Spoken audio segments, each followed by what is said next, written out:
안녕하세요. 나란말 3일 시간이 들어왔습니다. 안녕하세요. 경남말 속에 담겨져 있는 우리 옛 선조들의 마음결, 동심, 그리고 온화한 이야기들을 풀어나가는 평화로운 시간입니다. 사전도 찾아보고 또 시도 감상하면서 우리들의 마음의 결을 보듬어 안고 다스리는 그런 시간을 1시간 동안 갖도록 하겠습니다. 오늘 첫 번째 만날 경남말은 먹장 가슴입니다. 가슴 앞에 먹장이 이렇게 붙어있는 말인데요. 우리들의 상처가 가슴 속에 남아있으면 그 상처는 시간에 따라서 묽어지기도 하고 희미해지기도 하고 또 언제 그랬냐는 듯이 사라지기도 하는데 어떠한 상처는 우리 가슴에 보여서 흉터가 되고 생채기를 남겨요. 불현듯 상처가 되어서 폭탄물을 일으키면서 떠오르는 그러한 가슴속 상처도 있습니다. 그것을 이제 먹장 가슴. 자식을 잃었거나 아니면은 자존심이 엄청 상하는 어떤 일이 생겨났거나 그럴 경우 가슴이 소태같이 쓰고 소태나무 아시죠? 네. 언제 소태나무 썼죠? 어려서 기억나요? 소금 아니. 매우 쓴 나무. 소태나무. 소태나무야. 소태나무. 이 껍질을 벗겨서 삶으면 매우 쓴 물이 나오죠. 그걸 다리면 정말 써서 입에 댈 수도 없을 정도로 쓴데 약용으로도 쓰지만 가장 많이 어려서 쓸 때는 우리가 엄마한테 가장 먼저 배신감 느꼈을 때 젖딜 때. 그렇지. 젖댈 때 그 젖꽃판에 젖꼭지에 익모초 정도는 두어 번 빠르면 알아?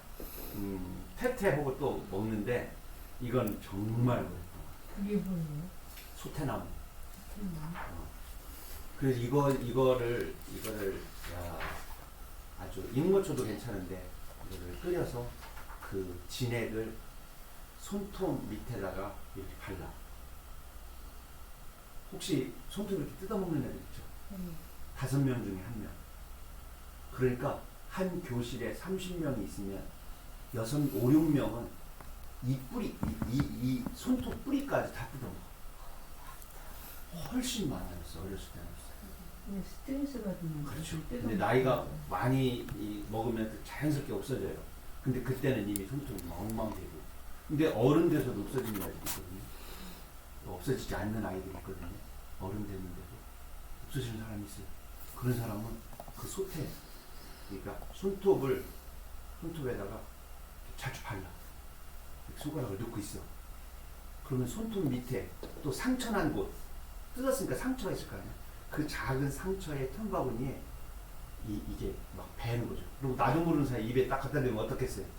아이씨! 이러죠. 나도 모르는 사이에 자꾸 쓰죠. 그러니까 나중에 대려고 하다가 손이 내려가는 거죠. 자, 그렇게 손톱을 씹어서 잘근잘근 씹어서 손톱에 아주 엉망진창이 되어 있는 그 손톱을 나타내는 언어가 있어요. 혹시 아십니까? 자, 힌트. 소가 먹는 거. 소의 먹이를 뭐라고 그래요? 뭐 여물. 여물. 자, 여물이 들어갑니다. 여물. 손녀물. 손여물. 여물 손톱. 그렇지, 여물 손톱. 손톱을 여물처럼 씹는 거예요. 손은 위가 몇 개? 4개. 4개. 나무늘보는 5. 어떻게 알았어요? 내가 손을 이렇게 했죠? 좋은 선생님은 대답하기 좋게 얘기해 줍니다. 자, 나무늘보는 위가 5개, 별이 5개 아니라 위가 5개. 손은 위가 4개. 다시 되새김치. 거꾸로 음식을 꺼집어내서 되새김질을 하죠. 그러니까 손톱을 계속 여물을 씹는 소처럼 되새김질한다 해서 여물손톱이라는 말이 생겨난 거죠. 우리말 참 아름답죠. 그 세상에 이런 말을 가지고 있는 나라가 우리나라밖에 없다는 것에 대한 한없는 긍지를 가지고 있었습니다. 자, 제가 상처에 관한 시 어떻게 썼는지 한번 제가 낭송을 먼저 올리겠습니다. 먹장 가슴.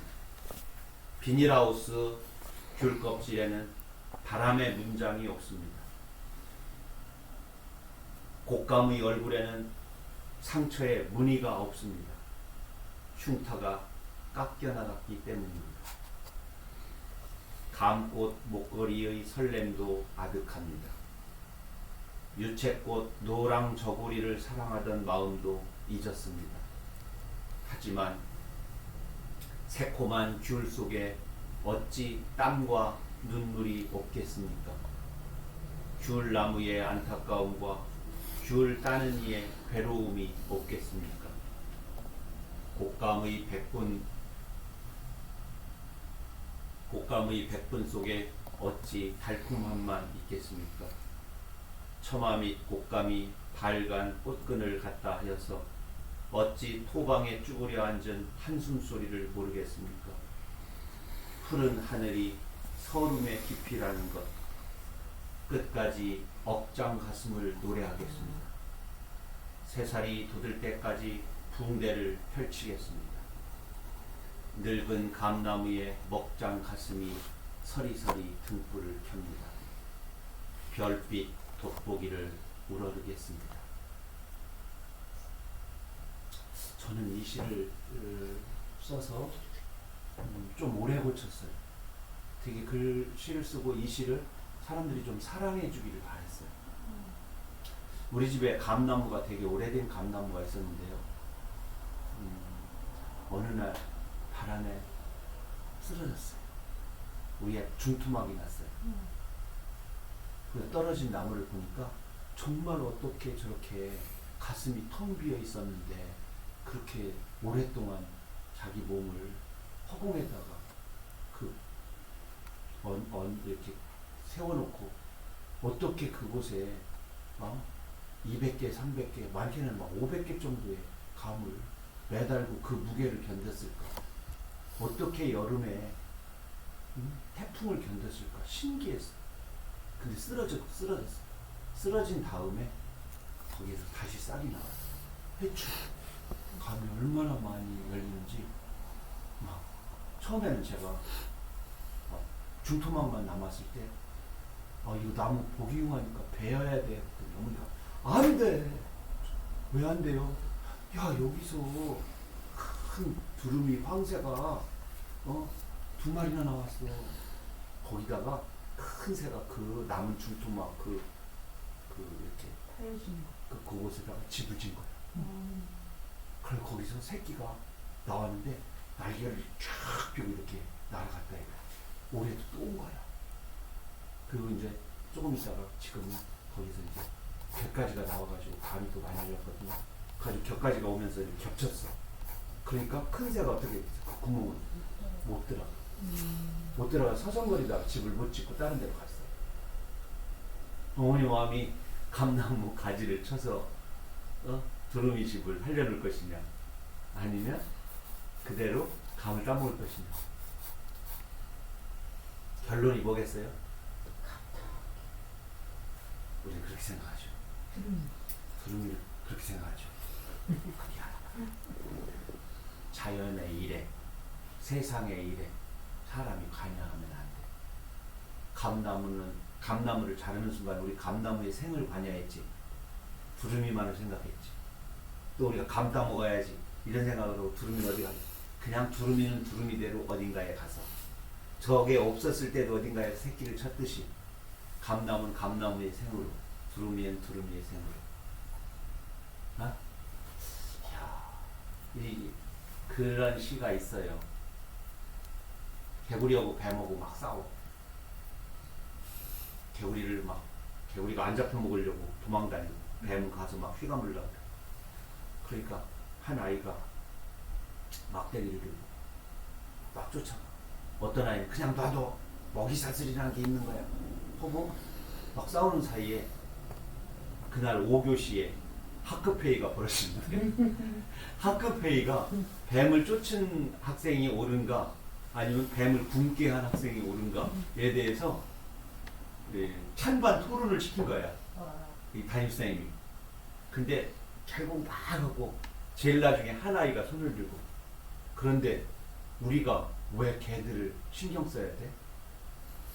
뱀은 뱀대로, 개구리는 개구리대로 그냥 살게 하는 게 자연 아닐까? 해서 답은 그게 답이야. 왜 우리가 그들을 신경 써야 돼? 우리는 우리의 따뜻한 삶을 살면 되는데 누구 하나는 굶잖아.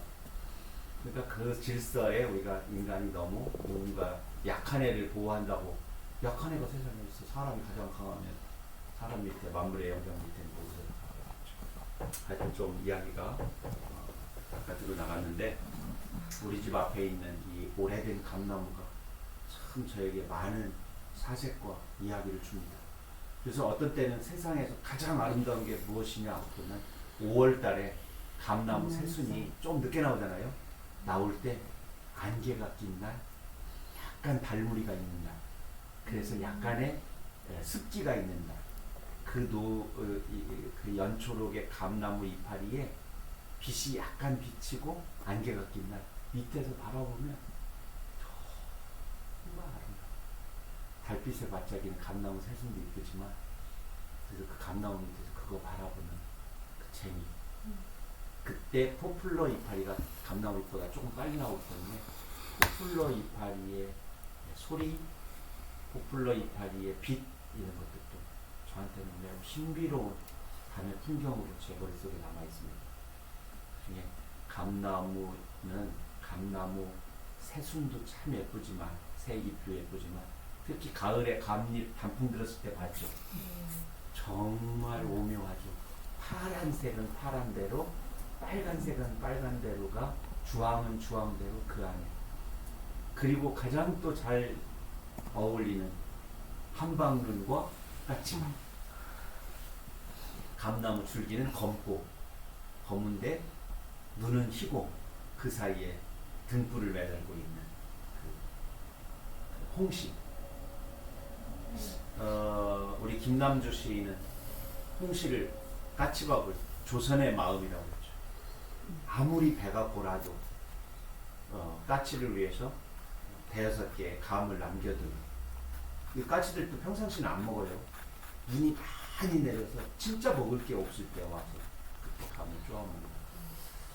그런데 그거를 조선의 마음, 조선의 마음이여 이렇게 표현한 시를 읽고 가슴이 더워졌던 적이 있었어요. 정말 상처는 상처이기만 할까? 혹시 그 상처는 우리를 키우는 내부의 철근 같은 그 골조가 아닐까? 세상에 공짜는 없다면 우리들에게 남아있는 상처와 흉터도 우리를 지탱해주는 마음의 심지가 되지 않을까 이런 생각합니다. 심지는 사실은 국어사전에서는 심자는 마음 심자에 한자를 쓰고요. 촛불 심지할 때 지는 그냥 한글로 쓰여 있어요. 어떤 사람은 그 종이, 옛날에 심지를 종이를, 닭종이를 이렇게 동그랗게 계속 말아서 거기다 넣기 때문에 그 종이 지자로 해야 되지 않는가? 아니면 마음 심자에 뜻지자를 써서 촛불의 심장의 뜻은 거기서 나오니까 불을 피울 거야라는 뜻이 거기서 나오니까 뜻지자를 써야 되는가? 뭐 이런 얘기도 있지만 국어사전 해결은 마음 심자하고 한글 지로 나와 있습니다. 제 기억으로는 확실히 그렇습니다. 자, 오늘 잠깐 우리가 들어갈 때 이런 걸 한번 생각해 보면 좋겠어요. 생애 처음 만난 당신의 상처는 무엇이었나요? 그 상처가 나에게 어떤 영향을 주었나요? 생애 처음 만난 당신의 상처. 4살, 3살.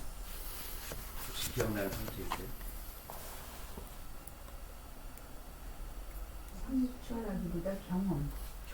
또 이런 거 있잖아요. 말의 상처도 있고, 채찍의 상처도 있고, 또 내가 넘어져서 입은 상처도 있고, 심리적인 상처도 있고, 육체적인 상처도 있으니까.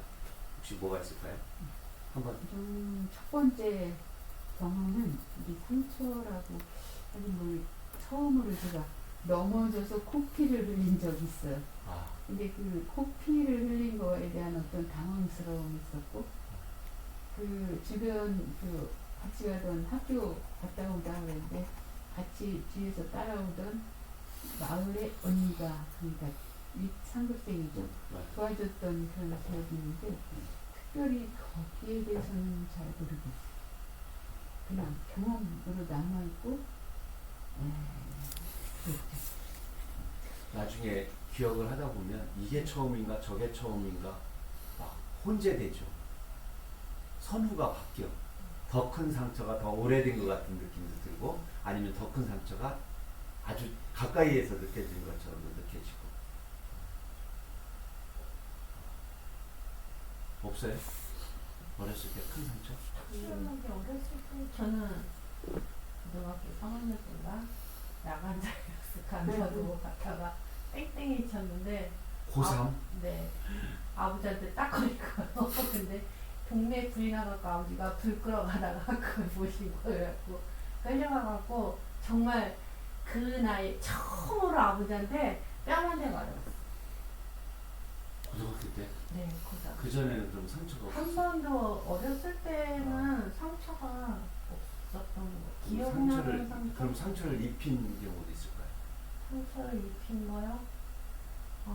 초등학교 때 그걸 상처라고 하려나? 그럴 수도 있겠네. 길 막아놓고 남학생들 못 가게 한 거. 그거밖에는. 저는 좀 부끄러운 것 중에 하나가 5살은 한 8살? 7살 정도 되었을 때 방 안에서 손에다가 수건을 하나씩 돌리고 동생하고 권투시합을 많이 했어요. 걔는 5살 정도 됐겠죠. 저는 8살 정도 됐겠죠. 그런데 정말 내가 나쁜 놈이었던 것 같아요. 가장 얇은 수건을 내가 오른손 주먹에 돌렸어. 걔가 얼마나 아팠겠어. 본인 손이 더 아프지 않아? 근데 세게 때리지는 않았는데 왜 그걸 골랐는지, 걔가 더 아프게 하려고 내가, 나는 얇은 수건을 고르고 걔는 두꺼운 수건을 걔한테 들려준 거는 나는 덜 아프려고 그랬겠지? 하고 싶은 마음도 줬어요. 아니 어렸을 때 왜 그렇게 형이 동생한테 그런 마음을 많이 생각해보면 참 어렸을 때 나도 착한 놈은 아니었구나. 근데 동심 중에 어렸을 때 어린아이들은 모두 다 천사 같고 착하다 라고 생각할 수 있는데, 되돌아 생각해보면 그렇지 않았어. 시기와 질투, 사랑을 더 받기 위해서 거짓, 또 더 크게 울고 땅바닥을 굴러가면서 막 울다가 엄마가 쳐다보지도 않고 엄마 없으면 그냥 벌떡 일어나고 이런 적 많이 있잖아요. 맞아요. 오빠랑 싸우다가 오빠가 때리지도 않았는데 막 악을 쓰고 울어. 오빠 혼나게 돼. 그럴 때 엄마 마음은 뭐냐면 잘 때만 천사다. 천사다. 요즘 아이들을 한테 하는 소리 아닌가? 근데 우리가 다시 한번 정말 생애 처음 만난 상처가 어딘가 추적하다 보면 그 뜻밖의 나를 만나고, 뜻밖의 나는 내가 생각했던 것보다 좀 다른 아이였구나 라는 것을 알게 돼. 이걸 알게 되면 갑작스럽게 어떤 아이나 어떤 어린이가 어떤 행동을 했을 때, 아 맞아, 어렸을 때는 저럴 수 있어, 이런 어떤 이해의 폭이 좀 넓어지기도 하니까 다시 한번, 너무 오래돼서 기억이 안 나겠지만 이번에는 눈입니다. 눈 하면은 먼 눈이 떠올라요? 여기서 눈은 이겁니다. 하늘에서 눈이 내리는 눈이 아니고 바라보는 눈. 눈, 코, 입 할 때 눈. 어떤 언어가 떠올라? 뭐 외눈, 짝눈, 외눈, 뭐, 짝눈, 네, 애꾸는 새우눈, 새우눈, 소복눈, 붕어눈, 두꺼비눈. 웬만한 짐승들은 다 눈을 인간에게 비유했어. 야, 뱀 눈 뜨지 마. 이런 말 한다. 뱀 눈 뜨지 마. 개구리 잡아먹으려고 뱀이 이렇게 하고 막 뱀 눈 뜨지 마. 실눈, 실눈, 가재미는. 가재미는 가재미는 있지. 가재미는 있어. 그 다음에는 이제 식물로 가면 쌍눈, 겸눈, 혼눈, 곤충으로 가면 혼눈, 겸눈이 있고요. 눈이 많아요. 또 감자 같은 경우도 쌍눈이라고 그러죠.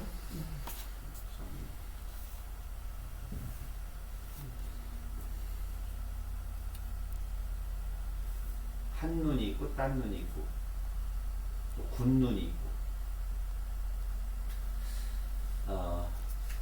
시는 그냥 눈으로 이렇게 좀 해보고 오늘은 눈이 들어가는 이 시간에는 눈이 들어가는 낱말을 관용구를 속담 낱말은 한수생이 낱말 눈을 낱말 찾고 관용구는 연자쌤이 찾고 연자쌤은 속담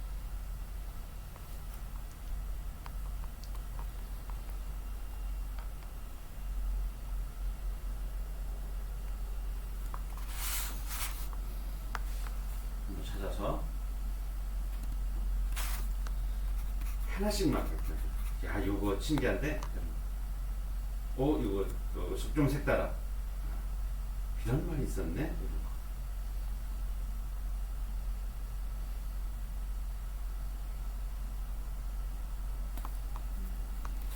눈 위에 혹. 몹시 미워 눈에 거슬리는 사람을 비유적으로 이끄는. 뭐가요? 눈 위에 혹.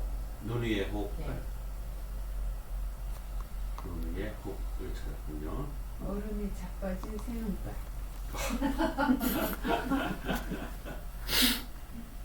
눈동자가 흐리멍덩하면서 눈을 크게 뜨고 두리번거리면서 깜빡거리는 모양을 비유적으로 이루는 말. 우리가 눈이 들어가는 관용구 중에서는 눈밖에 나다, 눈에 밟히다 이런 것들이 떠오르죠. 저는 군눈이요. 군눈.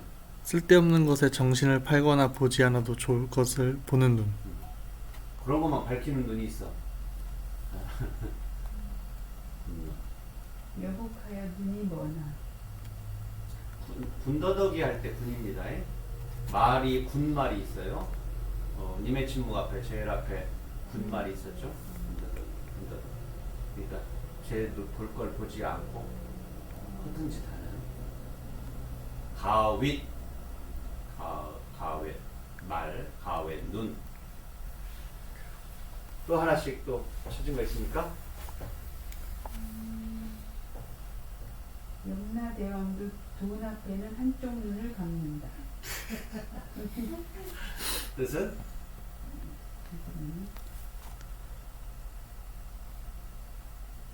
돈만 있으면 못하는 일이 없이 다 할 수 있다는 말. 염라대왕한테 돈 좀 드리고 갈 테니 좀 며칠만 더 살고 오겠습니다. 왜? 제가 오늘 화요일이잖아요. 토요일 날그 로또 그 추첨 되나 안 되나 좀 보고 오겠습니다. 제가 지금 하는 말 이런 것들을 군말이라고 합니다. 눈에 모를 세우다. 성난 눈매로 노려보다. 모는 뾰족한 모서리를 말합니다. 또 이 모로 가도 서울만 가면 된다. 어떠한 방법이라도 모자가 모방이라고 그러는데 모방 때 모는 모서리라고도 하고 모는 모가 90도 꺾여 있는 모서리거든요. 그게 4개 합쳐지면 동서남북이 생기잖아요. 그래서 방위, 방법 이런 뜻을 가지고 있는. 또 방자가 시간으로 쓰일 때 있어요. 한자, 무방자가 그럴 때는 바야흐로 막 쓰세요. 바야흐로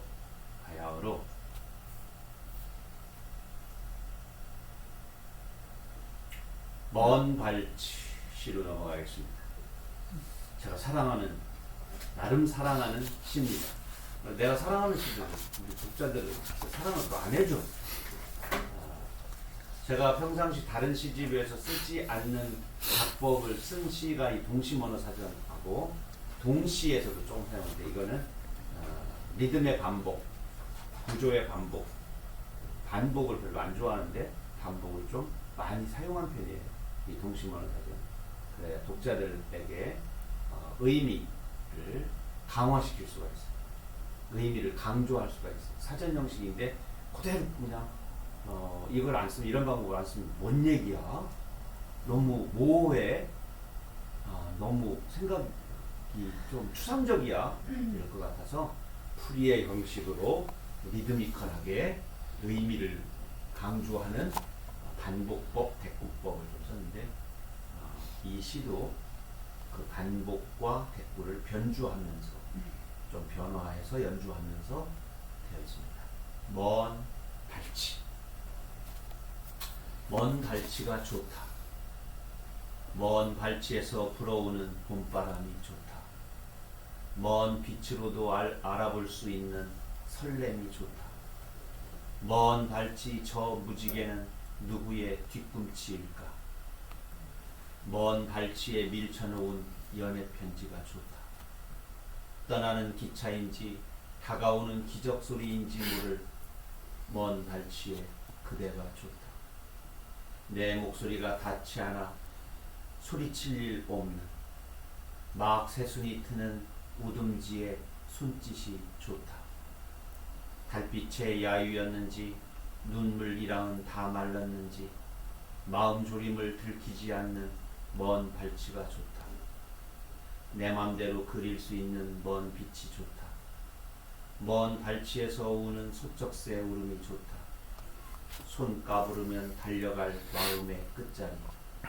기척만으로도 바짓가랑이가 젖는 먼 발치 새벽 어스름이 좋다. 먼 발치에 있는데 먼 발치에 있어요. 그렇죠? 존재합니다. 이 존재를 내가 알아볼라. 알아요. 그런데 멀찌감치 내 발이 한 발짝 벌쩍 뛰면 닿을 수 있는 곳에 없어요. 산 너머 어딘가에서 들려오는 소쩍새 울음소리는 소쩍새가 있기 때문에 그렇죠. 지금 긴 베개, 팔베개 옆에 그녀를, 그 사람을 내가 눕힐 수, 함께 누울 수는 없지만 그 사람이 어딘가에서 나를 사랑하고 나를 그리워하는 것을 알아. 지금 아들이, 딸이 아빠 사랑해, 엄마 당신만을 좋아해 라고 말하지 않지만 어딘가 먼 발치에서 썼다 지우고 썼다 지우는 문자를, 또 메일을, 편지를 또는 어떤 마음을 품고 있다는 걸 알아.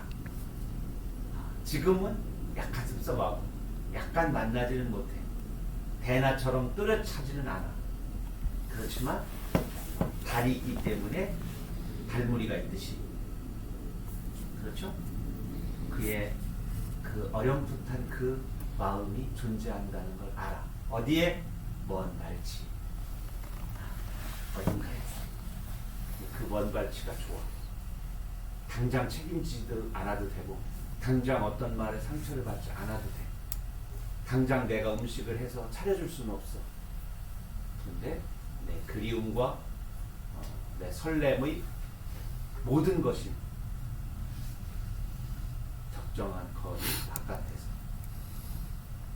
간절함이 들키지 않을 정도의 막 호들갑 떠는 내 모습이 들키지 않을 정도의 거리에서 그리워하는, 존재하는 그런 달무리같이 또렷한 형체는 아니지만 어렴풋하지만 뚜렷하게 나를 중심으로 돌아가는 그 마음, 그 자리, 그 거리, 그 빛깔, 그 울음소리, 그 메아리, 그게 얼마나 소중한 것인지 확실히 해 보다는 어렴풋한 먼 발치.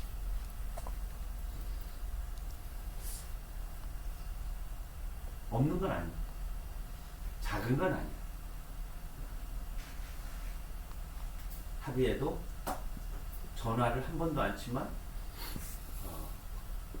엄마가 나를 10번도 더 생각하시겠지. 돌아가신 지 30년 됐는데 내가 하루에 3번은 아버지를 부르는 것 같아. 하나님 아버지 이게 아니고 아버지 이런 말을 그냥 아버지 잘 계시죠? 이런 말이 마음속으로 한 3번, 2번 하는 거야. 자다가 일어나서 아버지 부를 때 몇 번 있어. 자다가 한참 자다가 벌떡 일어나서 앉아가지고 가만히 있다가 아버지 그래요. 이 정도지 뭐 내가 아버지한테 지금 많이 뭐라고 하면 뭐 하겠어요. 아버지가 해줄 수도 있는 말은 아니지만 그렇다고 막 보고 싶다고 징징 짜는 건 아니고 그냥 아버지 하고 한번 부르면 마음이 이렇게 좀 든든하고 또 세상 어려운 것도 또 섭섭했던 것도 미안했던 것도 죄스러웠던 것도 그냥 슬쩍 가라는 거야. 할머니도 자주 부르는 거야. 근데 옆에 자식이 있거나 아내가 있거나 옆에 있을 때 할머니 보고 싶지. 아버지 나 보고 싶어 죽겠어. 이러지는 않습니다. 혼자 있는 어떤 공간에서 생각하는 거죠. 우리가 그리워하고 생각하는 사람이 세상에 한 명이라도 있다면 그 사람은 세상에서 사라지지 않는다. 그래서 공룡이 사라지지 않는 이유가 공룡을 사랑하는 어린이들 사람들이 있어요. 공룡을 연구하는 사람이 있어서 내가 기회에 있었던 중생대 때인 공룡은 지금 현재 화석으로만 남아있고 공룡 알 화석이나 화석으로만 남아있지만 우리 마음속에 우리 머릿속에 상상력 속에 언제나 공룡은 날아다니고 뛰어다니고 풀뜯고 있다고 해요. 근데 지금 계시진 않지만 네. 생각할 때 뭔가 좀 이렇게 이어지는 느낌 그런 게 있잖아요. 있어요. 그럼 그게 하나 영성일까요? 아니면 뭘까요? 세상 만물은 저는 다 저 개인적으로는 생물이든 무생물이든 다 소울이 있다고 생각해요. 유신론자입니다. 어려서부터 그랬어요. 어린아이들은요 6살, 7살 때까지 모든 돌멩이, 막대기, 구름이 살아있다고 생각해요. 그리고 말을 해요. 막대기하고 혼자 말을 해. 그리면서 크레용하고도 말을 해. 저는 생각 있잖아요. 2억 살, 3억 살, 50억 살 이렇게 됐다고 생각해요. 살아있는 것이라고 생각해요. 시상 글을 쓸 때 어느 하늘이나 우주 어딘가에 있다가 나에게 방문한 살아있는 생명체다. 그래서 잘 마중해야 된다. 그래서 우리 지금 현대의 종교가 말하는 또 심령학자들이 말하는 어떤 영성이나 뭐 이런 것보다 좀 더 큰 개념으로 난 존재한다고 해요. 과학자들이 얘기하는 에너지나 파장이나 파동 이론을 넘어서는 어떤 부분이 있는데 그걸 영적 존재라고 딱 하니까 너무 신앙적인데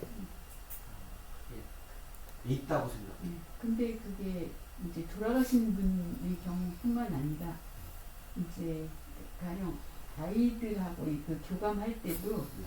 전혀 이렇게 뭔가 내색을 안 했는데 어느 지점에서 그럴 거다 하고 딱 전화를 하거나 네. 연락이 오는 경우가 있어요. 네. 동시에 똑같은 생각과 네. 똑같은 행동을 한 거예요.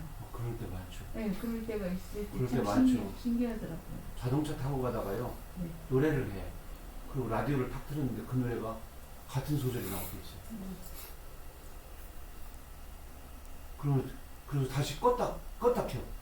희미하게 혹시 켜져 있었나? 그러면 방금 전에 지나갔던 방금 전에 지나간 차 또는 내 앞에 가는 차, 내 뒤에 오는 차가 그 방송을 틀어놔서 아주 미세하게 내 귀에 아주 우리가 뇌로 느낄 수 없는 그 노래가 허공 중에 있었나? 한여름에 겨울에 만난 어쩌고 노래라든가 내가 평상시 한 번도 부르지 않던 노래를 하고 있었는데 라디오를 틀으니까 그 노래가 나오는 경우 난 몇 번 경험했어요. 그래서 이게 정말 이게 웬일이야? 하고 좀 내 차가 좀 무서워지는 그런 느낌을 받을 때 있단 말이죠. 그래서 혼자 생각해요. 아마 옆차 지나갔을 때 저 노래를 틀어놓고 갔을 거야. 뒤따라오는 차도 나랑 같은 방송을 듣는데 아마 내가 들을 수 없는 어떤 파장이 나에게 옮겨왔겠지? 이렇게 생각을 하지만